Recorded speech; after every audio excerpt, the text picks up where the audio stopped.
श्री कृष्ण कहते हैं, जो हुआ अच्छा हुआ, जो भी हो रहा है वो अच्छा ही हो रहा है, और जो होगा वो भी अच्छा ही होगा। इस शरीर का मोह मत करो, यह तो माटी है, माटी में मिल जाएगा। अमर तो आत्मा है, जो परमात्मा में मिल जाएगी। मन चंचल है, इसे और संयमित करना कठिन है, लेकिन यह अभ्यास से वश में हो जाता है। जो कुछ हुआ अच्छे के लिए हुआ, जो हो रहा है अच्छे के लिए हो रहा है, जो होगा वह भी अच्छे के लिए ही होगा। जिस इंसान के चारों तरफ नकारात्मक लोग रहते हैं, उस इंसान का मंजिल से भटक जाना तय है। अपने अनिवार्य कर्तव्य का पालन करें, क्योंकि क्रिया वास्तव में निष्क्रियता से बेहतर है। समय हमेशा चलता रहता है, कभी रुकता नहीं। यदि आज बुरा समय है तो कल अच्छा होगा। इसलिए आप बिना किसी चिंता के सिर्फ कर्म कीजिए, फल समय खुद देगा। मन उन लोगों के लिए दुश्मन की तरह काम करता है जो इसे नियंत्रित नहीं करते हैं, और जिसने अपने मन को जीत लिया है, उसके लिए मन सबसे अच्छा मित्र है। आप केवल कर्म के हकदार हैं, उसके फल के कभी नहीं। जो कर्म में अकर्म देखता है और अकर्म में कर्म देखता है, वह मनुष्यों में बुद्धिमान होता है। मनुष्य अपने विश्वास से निर्मित होता है। जैसा वह मानता है वैसा ही वह बनता है। आत्मा विनाश से परे है। कोई भी उस आत्मा का अंत नहीं कर सकता जो अनंत है। बुरे कर्म करने नहीं पड़ते हो जाते हैं, और अच्छे कर्म होते नहीं करने पड़ते हैं। तुम्हारा क्या गया है जो तुम रोते हो? तुम इस संसार में क्या लाए हो जो तुमने खो दिया?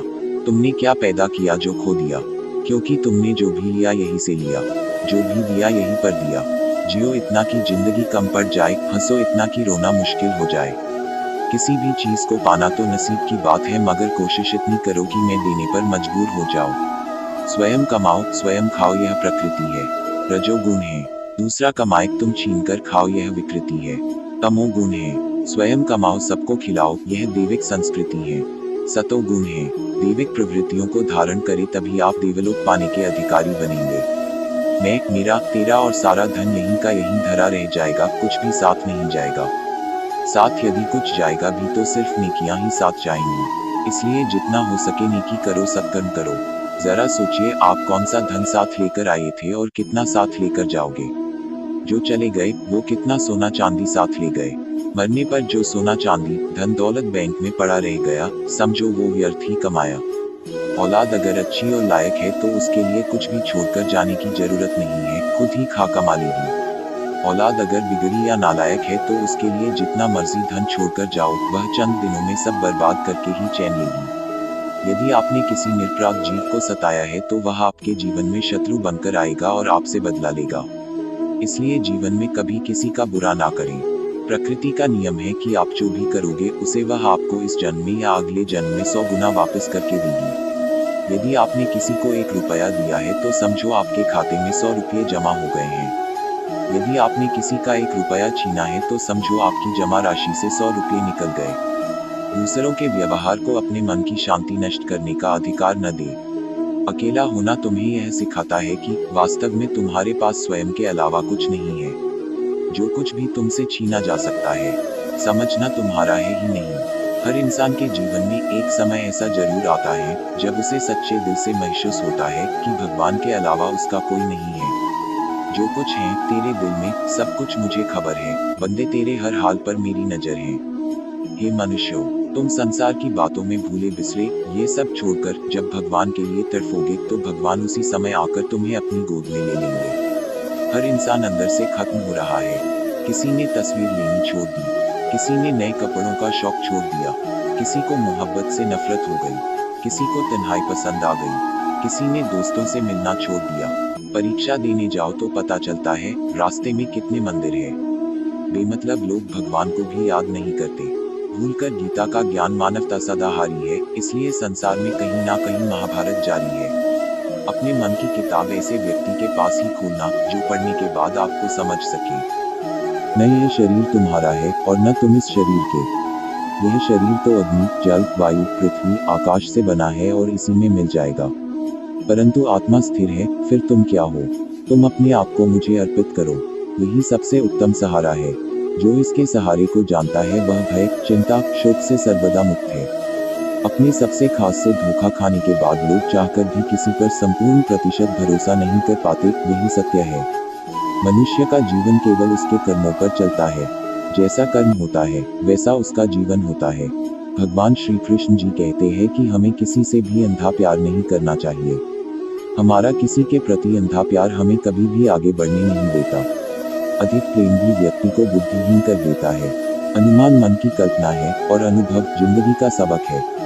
सच्ची खुशी तभी होती है जब आपकी सोच, कथन और कर्म में समानता हो। जीवन में कभी निराश नहीं होना चाहिए, क्योंकि कमजोर आपका वक्त होता आप नहीं। जैसे तेल समाप्त हो जाने पर दीपक बुझ जाता है, उसी प्रकार कर्म के क्षीण हो जाने पर भाग्य भी नष्ट हो जाता है। मौन सबसे अच्छा उत्तर है किसी ऐसे व्यक्ति के लिए जो आपके शब्दों को महत्व नहीं देता। मनुष्य जन्म लेता है तो उसके पास सांसें तो होती हैं, पर कोई नाम नहीं होता। जब मृत्यु होती है तो उसके पास नाम तो होता है, पर सांसें नहीं होती। किसी सांस और नाम के बीच की यात्रा को जीवन कहते हैं। न किसी के अभाव में जियो, न किसी के प्रभाव में जियो। यह जिंदगी है, आपकी अपने स्वभाव में जियो। किसी के प्रति मन में क्रोध लिए रहने की अपेक्षा उसे तुरंत प्रकट कर देना अधिक अच्छा है। जैसे क्षण भर में जल जाना देर तक सुलगने से अधिक अच्छा है। इंसान चाहे जितना भी खुद को व्यस्त रख ले, जिससे वो प्रेम करता है उसकी यादों से नहीं बच सकता। समय कभी नहीं रुकता। आज यदि बुरा चल रहा है तो कल अवश्य अच्छा आएगा। आप केवल निस्वार्थ भाव से कर्म कीजिए और वही आपके हाथ में है। हमारी आस्था की परीक्षा तब होती है जब हम जो चाहे वो न मिले और फिर भी हमारे दिल से प्रभु के लिए शुक्रिया ही निकले। दया होनी चाहिए, कमजोरी नहीं। ज्ञान होना चाहिए, अहंकार नहीं। माता पिता बनना अत्यंत सुखद अनुभव है। उत्साह से जीवन जीना और स्वयं पर महारत हासिल करना खुशी देता है। कोई कुछ भी बोला, स्वयं को शांत रखो। दुख कितनी भी तेज हो, समुद्र सुखा नहीं करते। मन की गतिविधियों, होश, श्वास और भावनाओं के माध्यम से भगवान की शक्ति सदा तुम्हारे साथ है। सुख दुख का आना जाना सभी गर्मी के आने जाने के जैसा ही है, इसलिए इन्हें सहन करना सीखना ही उचित है। धर्म चाहे जो भी हो, अच्छे इंसान बनो। हिसाब हमारे कर्म का होगा, धर्म का नहीं। किसी दूसरे के जीवन के साथ पूर्ण रूप से जीने से अच्छा है कि हम अपने समय के भाग्य के अनुसार अपूर्ण जिए। जीवन को भगवान से जोड़ दो, सब भगवान पर छोड़ दो। खुशियां मन की एक स्थिति है, बाहरी दुनिया से इसका कोई लेना देना नहीं है। जीवन ना कल में है ना आज में है, जीवन इस पल में है, इस पल का अनुभव ही जीवन है। हम दुनिया से कभी शांति नहीं पा सकते जब तक हम खुद अंदर से शांत ना हो। मनुष्यों को मोह माया में पड़कर अपने कर्तव्य को नहीं भूलना चाहिए। मनुष्य की इच्छाएं अनंत है, यदि इच्छाएं पूरी नहीं होती तो क्रोध बढ़ता है, और इच्छा पूरी होती है तो लोभ बढ़ता है। इसलिए जीवन की हर स्थिति में धैर्य बनाए रखे तथा इच्छाएं सीमित रखे। अगर तुम मनुष्य अपना कल्याण चाहते हो तो सभी उपदेशों, सभी धर्मों को छोड़कर मेरी शरण में आ जाओ। मैं कृष्ण तुम्हें मुक्ति प्रदान करूंगा। कर्मयोगी अपने मन और बुद्धि की शुद्धि के लिए ही अपने शरीर, मन, बुद्धि और इंद्रियों के साथ आसक्ति रहित होकर कर्म करते हैं। लोग कहते हैं अपनों के आगे झुक जाना चाहिए, किंतु सच बात तो यह है जो अपने होते हैं वह कभी झुकने नहीं देते। परिवर्तन ही इस संसार का नियम है। यह प्रकृति है जो सभी गतियों का कारण बनती है। अहंकार से मोहित मनुष्य उस धारणा को धारण करता है जो कहती है मैंने किया। गर्मी और ठंड, सुख और दर्द की भावना इंद्रियों के अपनी वस्तुओं के संपर्क के कारण होती है। वे आते हैं और चले जाते हैं चिरकाल तक। आपको उन्हें स्वीकार करना चाहिए। पूर्ण लगन के साथ अपना कार्य करो, लेकिन उसके फल की इच्छा मत करो, क्योंकि जब आप फल की इच्छा करते हैं तब कहीं न कहीं आप अपने कार्य में पूर्ण रूप से समर्पित नहीं हो पाते। गति के लिए चरणों पर ध्यान देना आवश्यक है, किंतु प्रगति के लिए सदैव आचरण पर ही ध्यान देना चाहिए। प्रकृति द्वारा निर्धारित कर्तव्य का पालन करते हुए व्यक्ति ने कोई पाप नहीं किया। जिसका मन उसके वश में नहीं है, उसके लिए उसका मन शत्रु के समान है। बुद्धिमान अपनी चेतना को एकीकृत करते हैं और कर्म के फल के प्रति आसक्ति को त्याग देते हैं। मनुष्य अपने विश्वास से निर्मित होता है, जैसा वो विश्वास करता है वैसा वो बन जाता है। मन चंचल होता है, यह इधर उधर भागता है और किसी भी कार्य की एकाग्रता का दुश्मन है। लेकिन यदि यह व्यक्ति के वश में हो जाए तो इससे अच्छा कोई मित्र नहीं है। मन को एकाग्र करना जरूरी है, बस थोड़े से प्रयास और अभ्यास की जरूरत है। मेरे लिए न कोई घृणित है और न ही कोई प्रिय, न कोई निर्धन है और न ही कोई धनी। बस जो भक्ति भाव के साथ मुझे याद करते हैं मैं उनका हूँ और वो मेरे। श्री कृष्ण उन्हीं के हैं जो श्री कृष्ण के हैं। भगवान तो बस प्रेम भक्ति के भूखे हैं। जो भी उनकी भक्ति में लीन होता है, जो भी प्रेम से उन्हें याद करता है, वो सदैव उसका कल्याण करते हैं। मैं हमेशा तुम्हारे साथ और तुम्हारे आसपास रहता है, चाहे तुम कुछ भी कर रहे हो। जब भी आप कोई बुरा कार्य करते हो या अच्छा कार्य करते हो, आपको लगता है कि कोई देख नहीं रहा, तो यहाँ श्री कृष्ण कहते हैं कि तुम जो कुछ भी कर रहे हो, मेरी दृष्टि सदैव तुम पर है। इसलिए आप यह मत समझे कि आप अकेले हैं, आपके साथ श्री कृष्ण सदैव हैं।